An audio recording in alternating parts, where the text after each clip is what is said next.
जैसा कि आप जानते ही हैं कि फॉर्मर जेएनयू स्कॉलर और एक्टिविस्ट उमर खालिद पिछले 3 साल से जेल में बंद है। 2020 में हुए दिल्ली राइट्स में उन्हें मास्टरमाइंड का टैग देकर उनके तहत कई चार्जेस लगे, जिसके बाद दिल्ली पुलिस ने उन्हें अरेस्ट कर लिया था। सेंटर द्वारा पेश की गई सिटीजनशिप अमेंडमेंट एक्ट का लोग प्रोटेस्ट कर रहे थे क्योंकि इसे मुस्लिम्स के खिलाफ बताया गया था, पर ये प्रोटेस्ट कब राइट्स में बदल गया किसी को पता ही नहीं चला। इस मामले में बेल की मांग करते करते वे अंत में सुप्रीम कोर्ट जा पहुँचे। हालांकि सुप्रीम कोर्ट ने भी उन्हें अब तक कोई रिलीफ नहीं दी है। आपको सुनकर बेहद हैरानी भी होगी कि इस मामले में सुप्रीम कोर्ट ने अब तक 7 बार केस को अर्जन भी कर दिया है।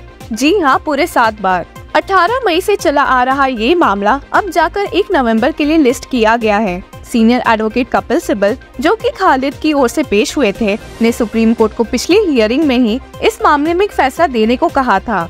जस्टिस बेला त्रिवेदी और दीपांकर दत्ता के सामने सिब्बल ने पेश होकर उन्हें समझाया कि वे सिर्फ 20 मिनट में कोर्ट को समझा सकते हैं कि खालिद के खिलाफ कोई केस नहीं बनता है। हालांकि समय की कमी का रीजन देकर बेंच ने इस मामले को 7वीं बार अर्जन कर दिया था। अब आप सोच रहे होंगे कि जब ये केस 1 नवंबर के लिए अर्जन कर दिया गया है तो इसमें क्या न्यू डेवलपमेंट सामने आया है। तो आपको बता दे कि अपने बेल प्ली के बार बार अर्जन होने से तंग आकर उमर खालिद ने सुप्रीम कोर्ट में एक नई पिटीशन फाइल की है और इस न्यू पिटीशन में उन्होंने UAPA unlawful activities prevention act की कई प्रोविजंस को चैलेंज किया है। जैसा कि आपको मालूम ही है, इस एक्ट के तहत उनके खिलाफ चार्जेस लगाए गए हैं क्योंकि उन पर इल्जाम है कि अपने स्पीच के दौरान उन्होंने बाबरी मस्जिद, ट्रिपल तलाक, Kashmir, the alert suppressions of Muslim and the CAA and NRC के इश्यूज को उठाकर लोगों को भड़काने में एक रोल प्ले किया था। आपके मन में ये बात तो जरूर चल रही होगी कि जब खालिद को बेल नहीं मिली तो उन्होंने उस एक्ट को ही चैलेंज करने का सोचा है जिसके तहत उन पर चार्जेस लगे हैं। पर क्या आपको मालूम है, ये पहली बार नहीं है जब किसी ने इस एक्ट को चैलेंज किया है। जी हाँ, आपने सही सुना। सुप्रीम कोर्ट में ही इस मामले में और भी कई पिटीशंस आ चुकी है। कई लोगों ने गवर्नमेंट द्वारा इस एक्ट को गलत तरीके से यूज करने का आरोप लगाया है कि आए दिन ये एक्ट किसी भी जर्नलिस्ट या अपोजिंग पार्टी पर आराम से लगा दी जाती है। यूएपीए एक एंटी टेरर लॉ है और यूजुअली उन पर ही लगाया जाता है जिन पर शक होता है कि उन्होंने एंटी नेशनल बातें या काम की है, सो बेसिकली ऑन टेररिस्ट। और आए दिन हमने ये नोटिस तो किया ही है कि कई लोगों पर ये एक्ट के तहत चार्जेस लगाए जाते हैं। अब वो एक्ट एंटी नेशनलिस्ट है या नहीं, इसका तो अंदाजा कोर्ट्स ही लगा सकती है। अभी कुछ दिन पहले ही news click founder Prabir Purkayastha और एचआर हेड अमित चक्रवर्ती पर यूएपीए के तहत चार्जेस लगाकर उन्हें अरेस्ट भी कर लिया गया था। News click was accused of showing India in a wrong light and pushing Chinese propaganda. इसी के साथ कुछ दिन पहले ही फेमस राइटर और सोशल एक्टिविस्ट अरुंधति रॉय पर भी एलजी ने प्रोसिक्यूशन अप्रूव कर दिया। 2010 में एक स्पीच देने के बाद इन पर आरोप था कि उस स्पीच से उन्होंने लोगों में बहुत अशांति फैला दी थी क्योंकि उसमें उन्होंने कश्मीर को इंडिया का पार्ट नहीं बताया था। आपको सुनकर हैरानी होगी कि उन पर भी इस स्पीच की वजह से एंटी टेरर लॉ यूएपीए के तहत चार्जेस लगाए गए थे। शुक्रवार को सुप्रीम कोर्ट की बेंच जस्टिस अनिरुद्ध बोस और बेला एम त्रिवेदी ने खालिद के द्वारा फाइल किए हुए पिटीशन को इस मामले से जुड़े और पिटीशन के साथ क्लब करने का फैसला लिया है। हालांकि ये फैसला लेने के बावजूद जस्टिस बोस ने हियरिंग के दौरान कपिल सिब्बल से सवाल करते हुए पूछ ही लिया कि इस मामले में इतने रिट पिटीशंस लाने की क्या जरूरत थी जब एक से भी काम हो सकता था। इसका जवाब देते हुए सिब्बल ने बेंच को समझाया कि ये कॉन्स्टिट्यूशनल मैटर है।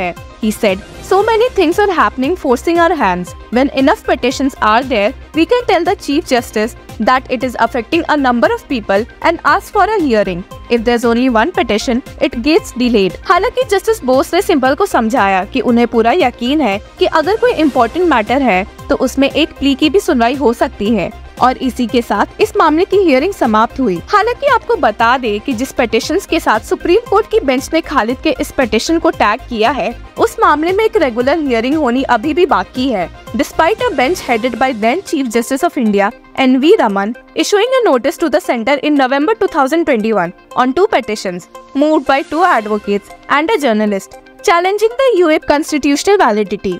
इस मामले में एडवोकेट प्रशांत भूषण ने अर्जेंट हियरिंग की मांग की थी on behalf of 3 petitioners, advocates Mukesh Gaur and Ansarul हक Ansari, and journalist Shyam Meera Singh, who had been booked under the UAPA and the Indian Penal Code for their post on the Tripura violence. Petitioners ने अपने petition में कहा था कि इस act के तहत अनलॉफुल एक्टिविटी को क्लियरली नहीं डिफाइन किया गया है और उसके अंदर किसी भी थिंग को ऐड कर लिया जाता है, अब चाहे कोई गवर्नमेंट को ही क्यों ना क्रिटिसाइज कर रहा हो।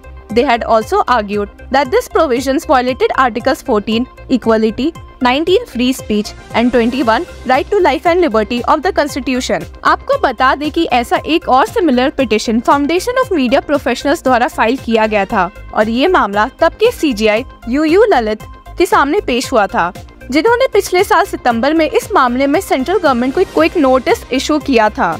जैसा कि आपको पता ही है, anti terror law mostly terrorist के खिलाफ यूज होता है या एक अनलॉफुल एक्टिविटी के खिलाफ, इसलिए इसमें कई स्ट्रिक्ट प्रोविजंस है, जिसमें से एक ये है कि इसमें एंटीसिपेटरी बेल नहीं मिलती है। इसलिए भी गवर्नमेंट पे ये इल्जाम है कि वे इस एक्ट का गलत इस्तेमाल करते हैं। अब ये बात कितनी सच है और कितनी झूठ, इसका फैसला तो सुप्रीम कोर्ट ही करेगी। इस मामले में आपकी क्या राय है, हमें कमेंट सेक्शन में बताएं और ऐसे इंटरेस्टिंग न्यूज से जुड़े रहने के लिए कीप फॉलोइंग लॉ चक्रा।